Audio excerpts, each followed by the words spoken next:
الحمد لله وكفى وسلام على عباده الذين اصطفى وخاصة على محمد رسول الله صلى الله تعالى عليه وسلم.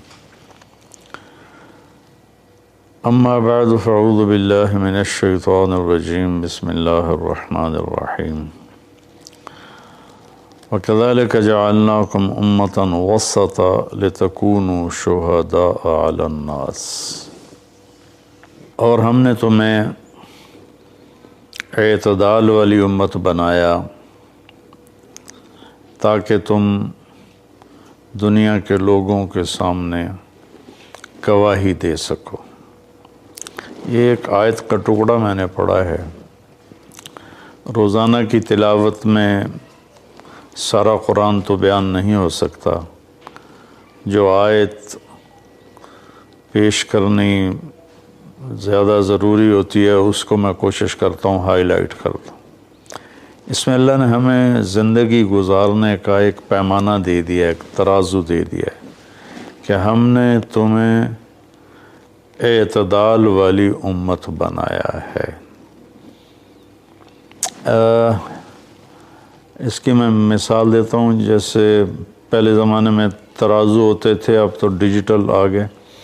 تو ترازو ہوتے تھے تو اس میں نا ایک کانٹا ہوتا تھا یہاں ایسے کر کے، اور ادھر دو پلڑے ہوتے تھے. تو جب وہ کانٹا بالکل درمیان میں ہوتا تھا، نہ ادھر جھکاؤ نہ ادھر جھکاؤ، تو اس کی اس حیثیت کو اعتدال کہتے ہیں. ادھر چلا جائے زیادہ تو بھی شدت پسندی، ادھر چلا جائے زیادہ تو بھی شدت پسندی. یوں ہو جائے دین میں بہت زیادہ، یہ بھی اللہ کو پسند نہیں. ایسے ہو جائے دنیا میں بہت زیادہ، یہ بھی اللہ کو پسند نہیں. اللہ تعالیٰ فرماتے ہیں کہ اپنی زندگی میں عدل پیدا کرو، انصاف پیدا کرو، اعتدال پیدا کرو، کہ جب دنیا میں لگو تو ایسے نہ لگو کہ تمہیں آخرت بھول جائے. تم جھوٹ کو حلال کر دو، سود کو حلال کر دو، اور سارے حرام کو کرتے چلے جاؤ کہ جی ہم تو گناہ گار ہیں، ہم تو دنیا دار ہیں. یہ بھی انتہا پسندی ہے، یہ اللہ کو پسند نہیں ہے. دنیا کی طلب ایک بڑا عمل ہے. اللہ کے نبی کا فرمان ہے، من طلب الدنیا حلالا، جس نے رزق حلال کمایا، جس نے دنیا کو حلال راستے سے طلب کیا، اس میں جھوٹ نہیں، اس میں دھوکہ نہیں، فراڈ نہیں، اس میں سود نہیں، اس میں ظلم اور زیادتی نہیں، اس میں وعدہ خلافی نہیں، کسی غلط چیز کی تجارت نہیں، شراب بیچتا ہے یا ڈرگز بیچتا ہے، نسل کو برباد کرتا ہے. تو جس نے حلال راستے سے دنیا کو کمایا، استعفافاً عن المسئلہ، کہ مجھے مانگنا نہ پڑے لوگوں سے، میں خوددار بن کے زندگی گزاروں. سعیاً علی اہلہ، اپنے بچوں پہ خرچ کرنے کے لیے کہ وہ عزت کی زندگی گزاریں. تعطفاً علی جارہ، اپنے آس پاس کے غریب لوگوں پر خرچ کرنے کے لیے جو صبح بازار جاتا ہے اور اپنی جاب پر جاتا ہے، اپنی مزدوری پر جاتا ہے، وہ ریڑھی پر بیٹھتا ہے یا بہت بڑے پروجیکٹ کے آفس میں بیٹھتا ہے، اگر یہ چار باتیں اس کے اندر ہیں، حلال کماتا ہے، جابین رشوت نہیں لیتا، غلط کام نہیں کرتا، کسی کی فائل نہیں روکتا، بچوں پہ خرچ کرنے کے لیے اور پڑوسیوں کو نوازنے کے لیے، غریب پڑوسیوں پر خرچ کرنے کے لیے، اور سوال سے بچنے کے لیے. جو دنیا کو کماتا ہے، تو اب آپ خوشخبری سنیں، لقی اللہ تعالی یوم القیامہ وجہہ مثل القمر لیلۃ البدر، قیامت کے دن وہ اللہ سے ایسے ملے گا کہ اس کا چہرہ 14ویں رات کے چاند کی طرح چمکتا ہوگا. تو ایسی دنیا کمانا بھی بندگی ہے. ریاکاری کے نفل پڑھ رہا ہو تو وہ جہنم ہے، اور ان 4 شرطوں کے ساتھ دکان پہ بیٹھا ہو، آفس میں بیٹھا ہو، ریڈی پہ بیٹھا ہو تو وہ جنت کا راستہ ہے، اللہ کو اتنا پسند ہے، کیونکہ اس میں درمیانی راستہ ہے، اعتدال والا راستہ ہے۔ اب اس میں انتہا پسندی کیا ہے؟ دوسری حدیث پیش کرتا ہوں، تعس عبد الدینار وعبد الدرہم وعبد القطیفہ، تعس وانتکس وإذا شیک فلن تقش، ان اعطی رضی وإن لم یعط سخط۔ آپ نے فرمایا دینار کا چاہنے والا، دینار کا غلام، چاہت تو سب کی ہے، سونے کا غلام ہلاک ہو جائے، چاندی کا غلام ہلاک ہو جائے۔ اللہ نے کائناتی معیشت کو، اکانومی کو سونے چاندی کے گرد گھمایا ہے، یہ اللہ کی اپنی قدرت ہے۔ تو اب یہ انتہا پسندی آ رہی ہے، جس نے آپ نے کہا ہلاک ہو جاتا ایسا، کون؟ عبد الدینار، سونے کا غلام، چاندی کا غلام، اور زیب و زینت کا غلام، اسیسریز کا غلام، کہ حلال رزق میں اے سی نہیں مل رہا تو چلو کوئی ڈنڈی مار لو، کوئی رشوت لے لو، کوئی جھوٹ بول کے سودا بیچ لو، یہ ہے۔ تو اس کے لیے آپ نے بد دعا فرمائی۔ یہ بخاری شریف کی روایت ہے، آپ رحمت اللہ علیہ عالمین ہو کر آپ بد دعا فرما رہے ہیں کہ ایسے لوگ، چونکہ یہ لوگ جب دنیا میں جاتے ہیں تو اوروں کے حقوق مارتے ہیں، اوروں جو رشوت لیتا ہے، وہ رشوت دینے والا پتہ نہیں کن مشکلوں سے اپنے کام کے لیے پہنچا ہوتا ہے، جس کو یہ دھوکہ دے کے مال بیچ دیتا ہے، وہ پتہ نہیں کتنی مشکلوں سے پیسہ بنا کے مال لینے آتا ہے، اس کو یہ 2 نمبر ٹکا دیتا ہے۔ اس لیے ان کے لیے بد دعا فرمائی کہ یہ معاشرے کے لیے ناسور لوگ ہیں، چاہے یہ کتنے ہی نامور ہوں، لیکن یہ معاشرے کے لیے ایک عذاب ہیں، ایک مصیبت ہے۔ تو دنیا میں بھی چلو تو درمیانہ راستہ اختیار کرو، اتنے نہ کھب جاؤ میرے بھائیو کہ ٹوائلٹ میں بھی سودے ہو رہے ہوتے ہیں، پیشاب کرتے ہوئے۔ ابھی میں کراچی سے لوٹا تو لاہور ایئرپورٹ پر میں وضو کرنے گیا تو پیچھے جو پیشاب کرنے کی جگہ ہوتی، وہاں ایک آدمی کھڑا ہوا، گردن کے ساتھ اس نے موبائل پکڑا ہوا تھا اور بولے جا رہا تھا، بولے جا رہا تھا، بولے جا رہا تھا۔ یہ بھی کوئی زندگی نہیں ہے، کھانا بھی کھا رہے ہیں اور سودا بھی بیچ رہے ہیں اور پیمنٹ بھی لے رہے ہیں اور سودا کر بھی رہے ہیں اور ساتھ کھانا بھی کھا رہے ہیں۔ تو یہ تو کھانا زہر بن جاتا ہے، دماغ کی طرف سے آرڈر جاتا ہے کہ کھانا آ گیا ہے، تیار ہو جاؤ، معدے کو آرڈر ملتا ہے، ساتھ ہی فون کی گھنٹی بجتی ہے، فون اٹھاتا ہے تو آرڈر فون کی طرف چلا جاتا ہے، معدے کو آرڈر نہیں جاتا، غذا زہر بن جاتی ہے۔ تو ایسی دنیا کما کے کیا کرنا جس میں آپ کی صحت ہی برباد ہو جائے اور آپ اتنے مصروف ہو جائیں کہ گھر میں آ کر بھی کوئی بچوں سے دلچسپی نہیں، بس اپنے موبائل پر یا سودے کر رہے ہیں یا موبائل پہ کوئی گیمیں کھیل رہے ہیں یا کوئی مووی دیکھ رہے ہیں یا کوئی ڈرامہ دیکھ رہے ہیں۔ کتنی مائیں ہیں جو اس طرح اپنے بچوں کو جھٹک دیتی ہیں، وہ ڈرامہ دیکھ رہی ہوتی ہیں یا کوئی مووی دیکھ رہی ہوتی ہیں یا کوئی کلپ دیکھ رہی ہوتی ہیں، تو بچہ آتا ہے تو اس کو ہوں ہاں کر کے ٹال دیتی ہیں۔ میرے بھائیو، میری بہنوں، اپنی زندگی کو وہ درمیان میں لاؤ، درمیان۔ میں ایک آپ کو مثال دیتا ہوں، گاڑی کے چاروں ٹائر میں ہوا بیلنس ہو تو گاڑی صحیح چلتی ہے، چاہے ایف ایکس کیوں نہ ہو، اور اگر ہوا اوپر نیچے ہے، بیلنس نہیں ہے، تو مرسڈیز بھی ہوگی تو وہ چلنے میں آپ کو تکلیف دے گی۔ ایک گاڑی ہے، انسان بھی، اس کو بھی بیلنس آف لائف چاہیے۔ یہ گھر میں آؤ تو گھر کے ہو جاؤ، فون آف کر دو اور اپنے بچوں سے بات کرو، بیوی سے بات کرو، ان کے ساتھ بیٹھو، ان سے گپ شپ کرو اور گھر کی باتیں کرو، گھر کے مسائل ذکر کرو، باہر کے مسائل کو گیٹ پہ چھوڑ کے آ جایا کرو۔ تو یہ تو دنیا ہے نا، اللہ نے اس میں ناپسند کیا ہے کہ ہم اپنے آپ کو زیادہ کھو پائیں، لیکن دین میں بھی اللہ نے ناپسند کیا ہے کہ ہم اس میں زیادہ لگ جائیں۔ لا تغلوا فی دینکم، اپنے دین میں انتہا پسندی پہ مت جاؤ۔ اللہ نے اپنے محبوب سے فرمایا فلا تذهب نفسک علیہم حسرات، میرے نبی آپ ان غیر مسلموں کو تبلیغ کرتے ہوئے اتنا دکھ نہ اٹھائیں کہ آپ خود آہیں پڑھتے پڑھتے فوت ہو جائیں۔ اللہ نے اپنے نبی سے فرمایا، نماز لمبی کی تو اللہ نے اس سے منع فرما کر فرمایا کہ ما انزلنا علیک القرآن لتشقی۔ اللہ نے اپنے نبی سے اعتدال مانگا، لا تبسطھا کل البسط، میرے نبی آپ مال خرچ کریں لیکن سارا نہ خرچ کریں، کچھ بچا کے بھی رکھیں۔ اللہ نے اپنے محبوب سے فرمایا، اس لیے تو اللہ نے زکوٰۃ کا نظام چلایا۔ تو اور ایک حدیث پیش کرتا ہوں۔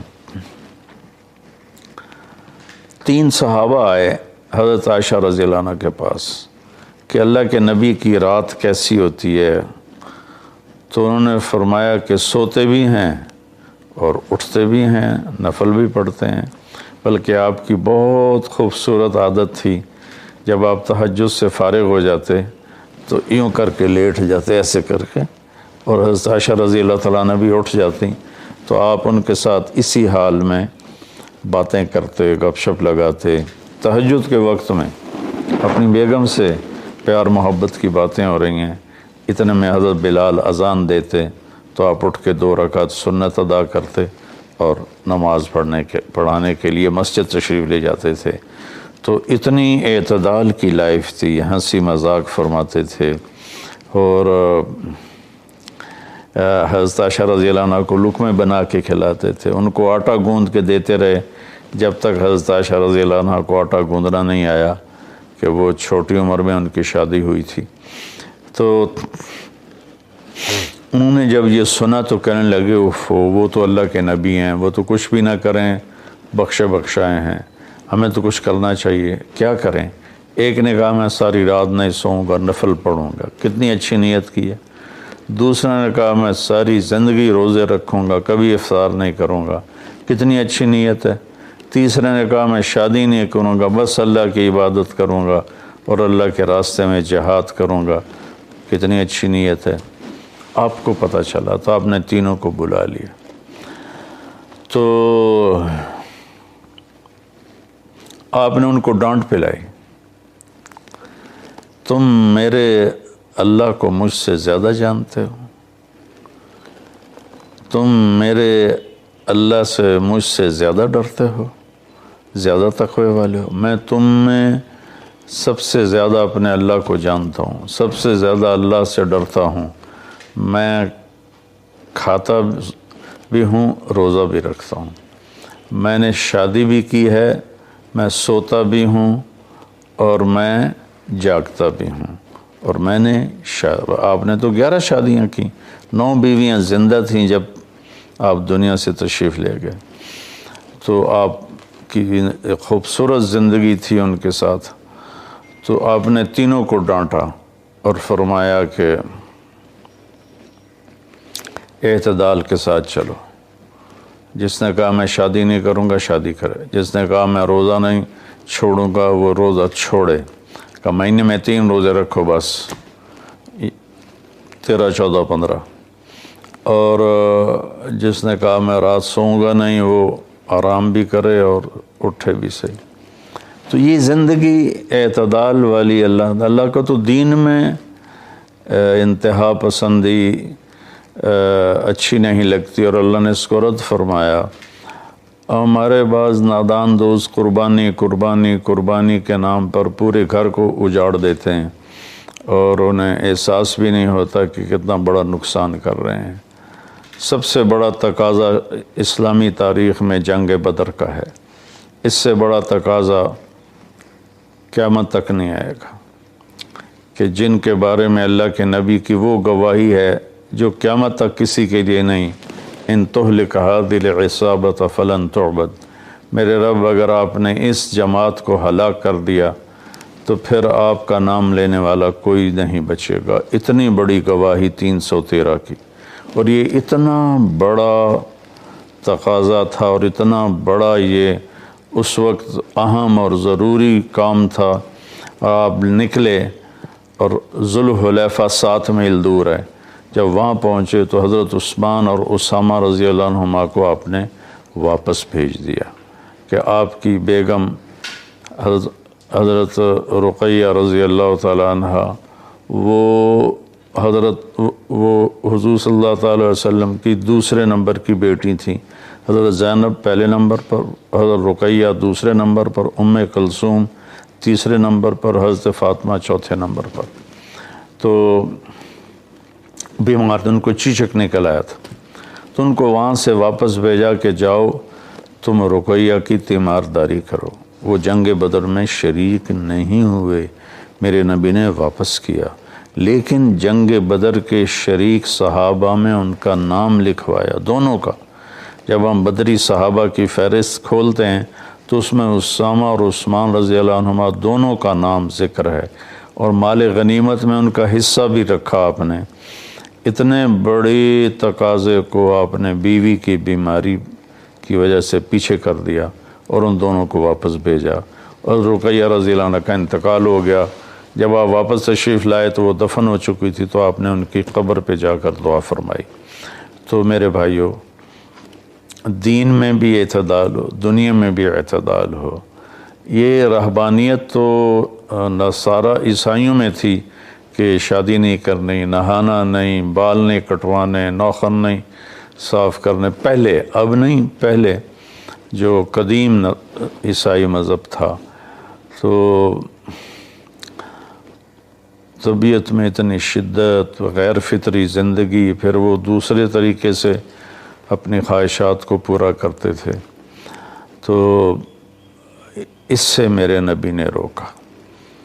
بعد میں ایک ٹرینڈ چل گیا کثرت عبادت کا، لیکن وہ کوئی معیار نہیں ہے کہ فلاں بزرگ تھے، انہوں نے 40 سال عشاء کے وضو سے فجر کی نماز پڑھی، اور فلاں بزرگ تھے انہوں نے 30 سال عشاء کے وضو سے فجر کی نماز پڑھی، اور فلاں بزرگ تھے وہ 25 سال جنگل میں پھرتے رہے۔ بھلا یہ بھی کوئی دین ہے جو پیش کیا جائے؟ ہمارا دین تو پوری دنیا کو پیش کرنے کے لیے ہے، ان الدین عند اللہ الاسلام۔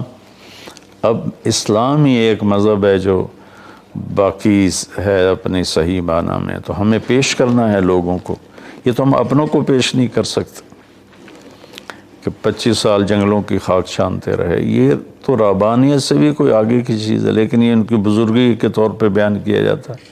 ایک بزرگ تھے، اپنے بالوں کو رسے سے باندھ لیتے تھے، رسہ اوپر چھت میں لٹکا ہوتا تھا، تو جب نماز پڑھتے پڑھتے ان کو نیند کا جھٹکا آتا تو وہ ایسے ہوتے تو وہ بالوں کو زبردستی جھٹکا پڑتا، جس سے وہ ان کی آنکھ کھل جاتی اور پھر نفلوں میں شروع ہو جاتے۔ یہ تو میرے نبی کے حکم کے خلاف ہے۔ آپ نے فرمایا تم میں کوئی عبادت میں لگے جب تک وہ بشاشت ہے اور اس کو نیند نہیں، جب نیند کا سمجھے غلبہ ہو رہا ہے نفل چھوڑ کے جا کے سو جائے۔ تو بعد میں یہ ایسی چیزیں پیدا ہوئیں کہ سارا سال روزے رکھنا، اور کبھی ایسا کہ ساری رات جاگنا، یہ کوئی دین نہیں ہے، یہ وہ دین نہیں ہے جسے ہم پیش کر سکیں۔ ایک بزرگ کا انتقال ہوا تو میں تعزیت کے لیے گیا، تو ان کے بیٹے بتانے لگے کہ ہمارے والد صاحب صبح 3 بجے اٹھ کے نیچے اپنے کمرے میں آ جاتے تھے جہاں مریدین آتے تھے اور باقی جو ان کے اپنے علمی کام ہوتے تھے، اور رات 11 بجے واپس جاتے تھے۔ ساری زندگی یہ معمول رہا۔ یہ کوئی قابل ذکر بات نہیں ہے جس کو ہم بطور ایک نمونہ پیش کریں۔ میرے نبی نے اپنی زندگی کو 4 حصوں میں تقسیم کیا ہوا تھا۔ ایک حصہ لوگوں کے لیے، ایک بیوی بچوں کے لیے، ایک اپنی ذات کے کاموں کے لیے، آپ اپنے کپڑے خود دھوتے تھے، 9 بیویاں تھیں، آپ اپنے کپڑے خود دھوتے تھے، اور ایک حصہ آپ نے رکھا ہوا تھا اللہ کے لیے۔ تو آپ سے زیادہ مشکل لائف کسی کی نہیں، آپ سے زیادہ بڑا ذمہ دار کائنات میں کوئی نہیں۔ آپ نے زندگی کو 4 حصوں میں ڈیوائیڈ کیا ہوا تھا۔ تو اگر ہم دنیا میں لگتے ہیں تو حلال حرام بھول جاتے ہیں، جھوٹ سچ بھول جاتے ہیں، دھوکہ دیانت کو بھول جاتے ہیں، اور دین میں لگتے ہیں تو بچے بیوی بھول جاتے ہیں، اپنے کام کاروبار بھول جاتے ہیں۔ آپ دیکھیں اصحاب صفہ وہ تھے جن کا کوئی کام نہیں تھا، لیکن عشرہ مبشرہ میں سے ایک بھی اصحاب صفہ میں نہیں، خلفاء میں ایک بھی اصحاب صفہ میں نہیں۔ اور اصحاب صفہ کوئی دینی تقاضوں کے لیے فارغ نہیں بیٹھے تھے، اصحاب صفہ کا ٹھکانہ کوئی نہیں تھا۔ جب صدیقی دور میں ٹھکانے مل گئے تو اصحاب صفہ بھی ختم ہو گئے۔ تو بھائیو، میری گزارش ہے آپ سب کی خدمت میں کہ اعتدال کی زندگی گزارو، اللہ کے واسطے اعتدال کی زندگی گزارو۔ ایک صحابی آئے، بڑے مالدار تھے، کپڑے ان کے پرانے بھی تھے اور بڑے گھٹیا قسم کے تھے اور میلے بھی تھے۔ آپ نے ان سے فرمایا کیا ہوا، غریب ہو گئے ہو؟ کہا جی نہیں۔ آپ نے فرمایا تو اللہ نے جو تجھے دیا ہے تو چاہتا ہے کہ اللہ تیرے اوپر اس کا اثر دیکھے، اٹھو جا کے کپڑے تبدیل کر کے آؤ۔ آپ نے ان کو واپس بھیجا، ان کے کپڑے تبدیل کروائے۔ تو یہ کہ کسی کو اللہ رزق دیتا ہے، وہ اچھے کپڑے پہنتا ہے، اچھی سواری استعمال کرتا ہے، اچھے گھر میں رہتا ہے، اپنا کاروبار دیکھتا ہے، اس کو دنیا داری نہیں کہتے۔ دنیا داری تو جھوٹ اور فراڈ اور حرام اور رشوت، جتنے غلط راستوں سے جو جانا ہے کاروباری زندگی میں، یہ دنیا داری ہے۔ عبد الرحمن بن عوف رضی اللہ تعالیٰ عنہ نے وراثت میں اتنا سونا چھوڑا کہ بچوں میں تقسیم کرنے کے لیے وراثت کو کاٹتے کاٹتے آریاں ٹوٹ گئیں۔ 1000 گھوڑے، 10,000 بکریاں اور 1000 اونٹ، یہ مال مویشی ان کے پاس تھے، اور زمینیں الگ تھیں، لیکن وہ 10 بڑے صحابہ میں ہیں، ٹاپ 10 صحابہ میں ہیں۔ تو بھائیو، رمضان کا مہینہ ہے، اللہ سے مانگیں کہ اللہ ہمیں اعتدال والی زندگی نصیب فرمائے۔ السلام علیکم۔